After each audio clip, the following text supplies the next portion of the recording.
Why there's no such thing as liberal media bias. Mencius Moldbug. June 7, 2007. Unqualified Reservations. Narrated by Skeptical Waves. Why there's no such thing as liberal media bias. I am not a conservative, I'm a formalist, but I read a lot of conservative blogs. You'll see many of them linked on the sidebar. And there are others, such as Little Green Footballs and Powerline, which for various reasons don't meet the high linking standards of but which I swing by occasionally just to get a feel for what's up. Footnote 1. The sidebar was removed as part of the transgen to unqualifiedreservations.org. The reason I read conservative but not progressive blogs is pretty straightforward. I was raised in the Brahmin caste, studied at Brahmin universities, and live in a Brahmin city. Since progressive idealism is of course the belief system of the Brahmins, I'm about as likely to encounter surprising new progressive idealist ideas as Ted Kennedy is to learn something new about Catholicism. Whereas the world of American conservatism is a foreign country to me. I'll never be entirely fluent in its language, and that's just fine. I am not a Christian, and I have no particular problem with abortion, rampant homosexuality, ear grommets, rock music, etc. Not that I don't respect and understand the conservative loathing of these phenomena, or even understand the connection between them and cultural decay, which I do deplore.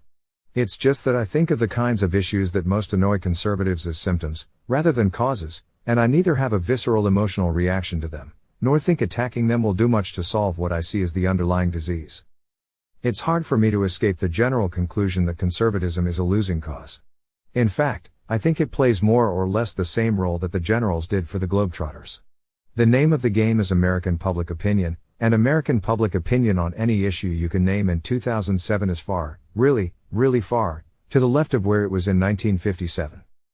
To progressives, of course, this is no more than progress. In fact, it's scandalous that change has been so slow and halting. This is due to the cowardice of the corrupt corporate media, not to mention those shills at PBS. To conservatives, I'm really not sure how conservatives conceptualize this fact. If I was, I might be a conservative. And this is why the conservatives are like the generals. They never seem to notice that they're always losing. No one seems to find this odd at all. I have never heard any conservative suggest that the American political system is fundamentally and incurably anti-conservative. Presumably, considering the trend of the last 50 years, heck, the last 200 years, you'd think this thesis might occur to someone. But no. Of course, conservatives believe in America, so why would it? The idea that the mainstream media suffers from liberal bias is very typical of the conservative pathology. This idea is a pure loser. I think if we examine it for a moment we'll get a very nice understanding of why conservatives can't lay a finger on Meadowlark Lemon. Of course, anyone with an IQ over 80 knows that the mainstream media is in fact the US's official press. No, the New York Times and CNN are not formal government agencies, like the BBC or TASS. Technically, journalists are corporate serfs like the rest of us. But in fact, as Walter Lippmann pointed out in 1922, who controls public opinion has the nation by its balls, and woe unto any mere CEO who dares to screw with them. Journos run the world, they are, in other words, responsible, and if American journalism were in fact reorganized into a Department of Information, as Lippmann suggested, their jobs would hardly change. From the conservative perspective, this is hardly the end of the world. The problem is just that almost everyone who works for the Department of Information is, for some reason, a liberal. So the solution is just to have conservative voices in the media. Or even a new conservative media, Fox News, The Washington Times, The New York Sun. After all, just as many Americans are conservatives as liberals, so they should have a right to get the story from people they agree with. This is exactly why conservatives keep losing. They see their problems as solvable. True, they never seem to get solved. But it can't hurt to keep trying, can it? Well, actually, it can, because it maintains the illusion that the game is competitive. To see why it's not, it's interesting to look at progressive views of the same problem. For example, you can read Eric Alterman or Alexander Coburn or Ben Bagdikian.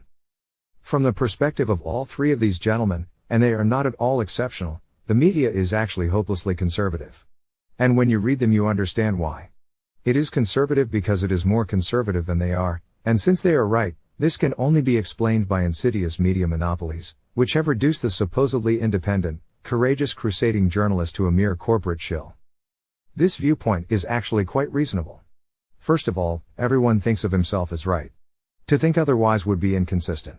So if you believe, For example, that George W. Bush let 9/11 happen so that he could crown himself Duce 2.0, and some vice president of news tells you that, no, you cannot pursue this story, you have every reason to think that he or she is concerned about how the advertisers would react. As he or she probably is. The nut of the problem is that little word, mainstream. As Lippmann pointed out, in a democracy, who controls the mainstream controls the state. The idea that any changes in public opinion must be due to some mysterious cosmic rectitude, vox populi vox Dei, is the reason I consider democracy a form of idealism, and specifically a sect of Christianity. In a democracy with a free press, the press is the government. Public opinion on any subject will naturally shift toward the opinions of those who explain that subject to the public. And it's not just that. In the English language as we use it now, words like progressive and conservative are actually relative designations. Progressive means left of the mainstream and conservative means right of the mainstream. When the mainstream shifts, these words have to shift as well, and the result is that many of the radical left-wing ideas of 1907 would be radical right-wing ideas in 2007. So when we say the mainstream media has a liberal bias, what we're actually saying is that it's to the left of itself.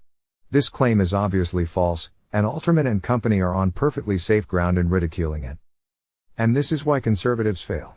They fail because the real problem is much too large to solve with any of the tools at their disposal. So instead, they invent a fake problem, which is unsolvable because it doesn't exist. This gives conservatives something to do, and it gives people who don't like the system someone to vote for. But the whole conservative movement serves the same purpose as the toy opposition parties of East Germany, or, again, the Washington Generals. Of course, it works better than either of these entities, because it actually does its job. It convinces Americans that their government is the product of a competitive, adversarial process. The real problem is that U.S. public opinion is managed by a cradle-to-grave information system, the apex of what I call the polygon, consisting of the media, schools and universities. It is very difficult even to tell what lies this system has inculcated in its purported customers. If it is in fact telling any lies at all, we all grew up believing in them. And so probably did our great-great-grandparents. Progressivism is to the polygon as monarchism is to the king, and progressive education is not a new idea. Furthermore, there is good reason to believe that a stable democracy cannot exist without such an information system, because democracies in which different groups of voters have different versions of reality tend to be rather violent. In fact, since the internet is starting to route around the polygon, both to the left and to the right, such pleasures may await us as well.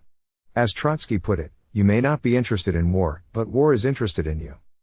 Conservatism, at least as presently constituted, is about as capable of solving this problem as Jar Jar Binks is of defeating Emperor Palpatine. And this is why I'm not a conservative. Of course, is about as capable of solving it as C-3PO is of defeating Emperor Palpatine. I don't even have a pair of huge meat dreadlocks with which to beat him about the head and shoulders. But at least I have a knack for protocols, a wiry midriff, and no illusions.